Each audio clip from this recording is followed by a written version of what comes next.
How would you describe the global energy price situation over the past couple of months? Yeah, it's a mess. I mean, there's no other way to put it.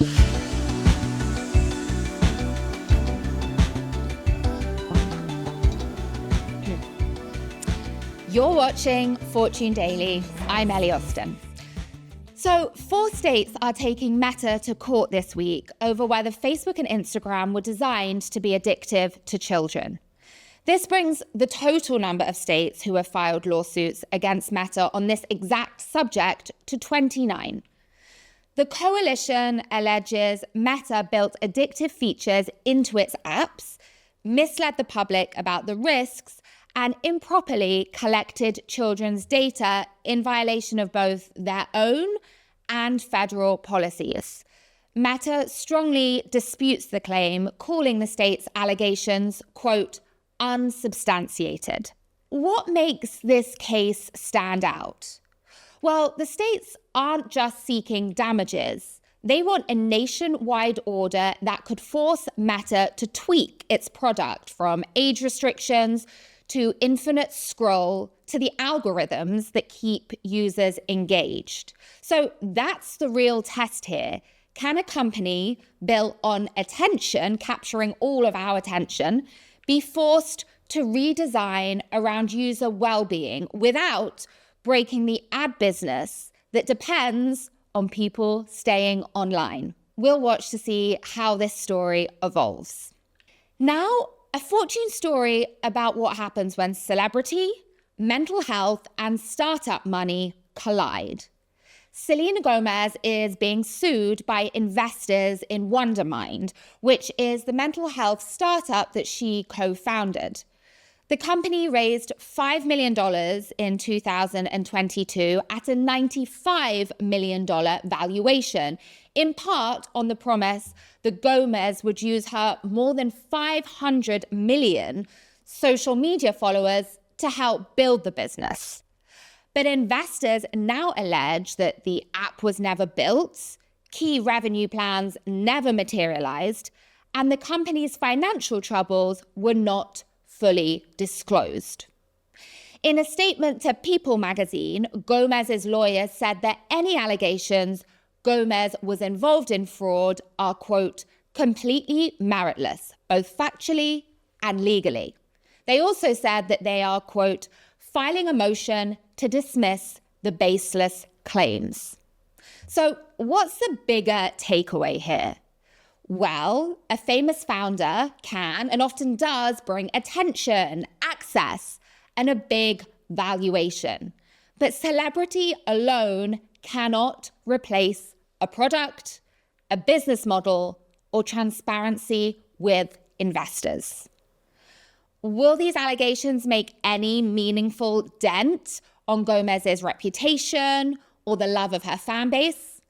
We'll be watching to see what happens next. Okay, so on to the main story for today. This summer's heat waves continue to sear the global economy, and they may well do so well into winter. Energy editor Jordan Blum breaks down how climate and Hormuz instability have fueled gas shortage fears this winter. Jordan will also share why Dr. Phil has his eyes on Greenland. Yes, you heard that correctly.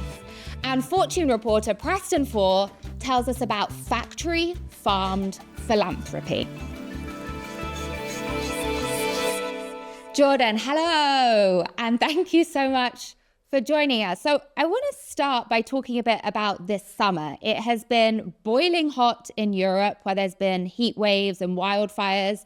It's been boiling hot here in New York, so hot in Japan that they have developed a new word for extraordinarily sweltering days. How would you describe the global energy price situation over the past couple of months, given this context? Yeah, it's a mess. I mean, there's no other way to put it. The record heat isn't helping at all. We're in a never-ending war, never-ending story. I want to break into song, whoa, whoa, whoa, whoa. But I mean, the heat is causing problems with energy prices, of course. It's pushing a strain on grids. Then the problem is you'll move into the winter months before you know it, and then you'll have problems on that end as well. I'm in Houston right now. It's feels like it's 107 degrees outside, nice heat humidity index. I was in Italy over the summer. It was sweltering there. Fortunately, I'm used to the heat and it didn't bother me too much, but it's brutal. It's brutal. I will say, as a European, an important distinction is that in Europe, we generally don't have air conditioning. So we don't know what to do with ourselves in these temperatures. America is better set up for this climate. Yes, we moved from one air conditioning building to an air conditioned car to another air conditioned building. Correct. So you mentioned the war. Tell me why the war in Iran continues to have such a huge impact on the global natural gas market in particular, even though here in the US, we produce a lot of gas ourselves. Yeah, so the main focus with everything going on in the Middle East is on oil prices, and that's natural because it's the easiest translation to the price you pay at the pump. So everybody's paying a lot more for fuel right now, diesel, jet fuel, gasoline. It's a major pain in the you know what.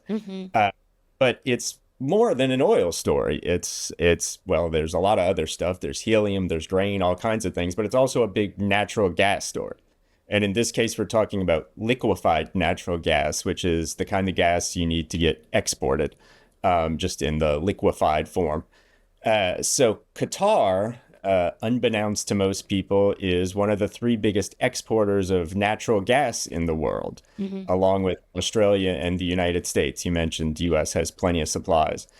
So Asia and Europe rely a lot on that Qatari natural gas supply.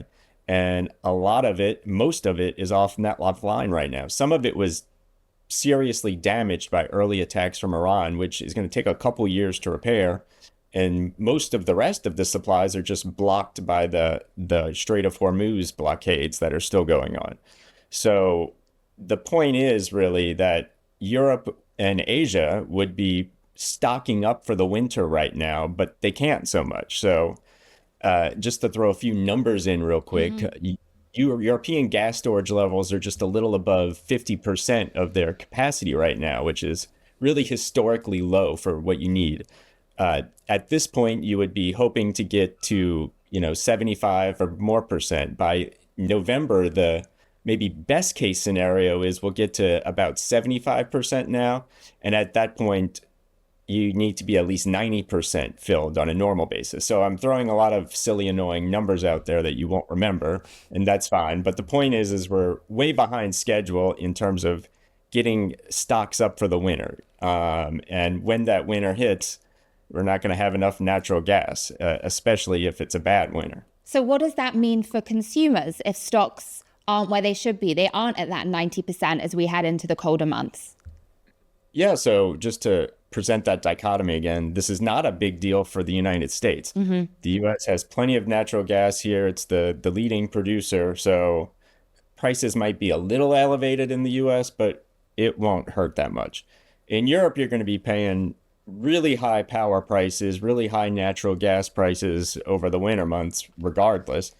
And then if it's a particularly bad winter in terms of cold and freezes, then, you risk some issues with potential blackouts. In Asia, it might even be worse because you're creating a situation where out of the available gas imports, the cargoes, you're going to be bidding on them. And quite frankly, most of the European countries can outbid a lot of the Asian countries. This is a worse story if you're a lower income Southeastern Asian country, such as, let's say, Bangladesh, for instance, which is also heavily dependent on Qatar, and you can't afford to bid necessarily the high prices.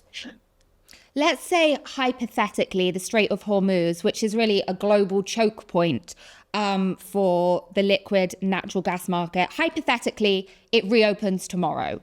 Would that give Europe and Asia enough time to build up their reserves for the winter? It'll help, but no. You're too far behind already. So you can stock up a little more, but it's just not going to happen at this point. So you're hoping for a mild winter, and this is not a dire over the top warning saying, hey, everybody in Europe's going to freeze this winter. The odds are there's going to be enough natural gas to go around, but you're going to pay a lot for it. So just be prepared for those really high natural gas, those really high utility prices. Are there any governments in Europe, in Asia, wherever it might be, kind of taking particularly strategic measures to help protect the consumer here? Yeah, I mean they're working on it. They're talking about price caps and different measures. Now, one thing that helps, I'll switch the conversation a little bit to the renewable debate. A few years ago, when the Ukraine Russia invasion happened, obviously prices were very high. It was a tough winter then, especially as Europe tried to cut off from Russian gas. So it may not be as bad as that winter, but the thing is, Europe's been placing an even greater emphasis on switching to renewables as much as possible, leaning less on fossil fuels. That's been a very bumpy transition. Fossil fuel proponents will criticize Europe for going too hard, too fast into renewables, and there's been problems, and there absolutely have been problems. At the same time, much of Europe is about 20% less dependent on natural gas than it was 5 years ago. So all of a sudden that helps. It does. It really does. That was going to be my next question. What does this mean for the renewable market? You mentioned, Jordan, that prices in the US may rise slightly, but not dramatically. What kind of increase could the consumer expect to see here in the US over the coming months? Yeah, so it'll be marginal. So there's plenty of supply in the US, but and most of natural gas is more domestically priced, but there's an impact still from the exports. There's more demand on natural gas because of those exports that keep rising. And the US keeps bringing more and more of these LNG export plants, that's liquefied natural gas export plants, online. There's a big construction boom along the Gulf Coast, Louisiana, Texas, especially. And that creates more natural gas demand, quite frankly. And the more natural gas demand there is, it's gonna push up the pricing a bit. There's the data centers that are also pushing up demand there. So, that's a slower, gradual process, but it's all contributing to modest price hikes. Price rises. So if you had to pick one thing that investors and business leaders should watch over the coming weeks and months to gauge the direction of the global energy market, what would it be? Yeah, so it's not sexy, but you have to pay attention to storage levels. Woohoo, I know, really exciting. A lot of times these are underground caverns. For it applies to oil, where in the US we're at almost historic lows in terms of strategic oil supplies. It applies to natural gas, where, in Europe, there's not enough supply storage built up. So everybody's going to be watching those numbers, especially investors, commodity traders. Jordan, thank you so much. Please stay there because there's another story you've written recently that I want to talk to you about. We'll be back in a second. Okay, Jordan, we are back. We're now going to talk about Greenland, oil, and Dr. Phil, which seems quite an unusual combination of subjects, but it's related to a story that you wrote recently. Tell me why Dr. Phil, of all people, is interested in Greenland, and remind us very briefly who Dr. Phil is. Yes, Dr. Phil, the TV therapist who was made famous by Oprah Winfrey, of all people. In his later years, I'll just say Dr. Phil has become a little more, let's say, MAGA-centric, fossil fuel proponent. So when it came to this Greenland story, he's apparently been a lot interested in the whole Greenland annexation thing, critical minerals, oil and gas potential in Greenland. And this company, this Texas company called Greenland Energy, which recently went public, changed their name to Greenland Energy, worked out a deal with Dr. Phil, with his production company. They were going to do a docu-series for drilling this oil well, this test oil well, which was going to be drilled this summer, no longer going to be drilled this summer, on the east coast of Greenland, onshore Greenland, not offshore. So a lot of interesting facts there. Dr. Phil, we're going to move on from him, but Dr. Phil is better known for making true crime documentaries. Also, I remember a masculinity documentary with Steve Harvey. So this seems like an unusual direction for him, but we'll park that to one side. Why is this drilling no longer taking place, as you mentioned? Well, it's a weird situation to begin with because Greenland, because of climate change concerns and everything else, had issued a moratorium on oil drilling 5 years ago. There was this one company that still had leases to drill pending. There's a lot of concerns over hurting the environment, bird migration. So they agreed to drill over the winter. But then there were more permitting delays, and then there was drama with the moving of equipment onto land. Apparently, Greenland Energy had a permit to move their equipment on land that expired. They said they didn't know it expired. The Greenland government said they were being dubiously suspicious about it. They moved the equipment anyway onto a nearby small airport where they got permission from the airport. But the Greenland government said, no, that's not okay. With the federal government, the territorial government.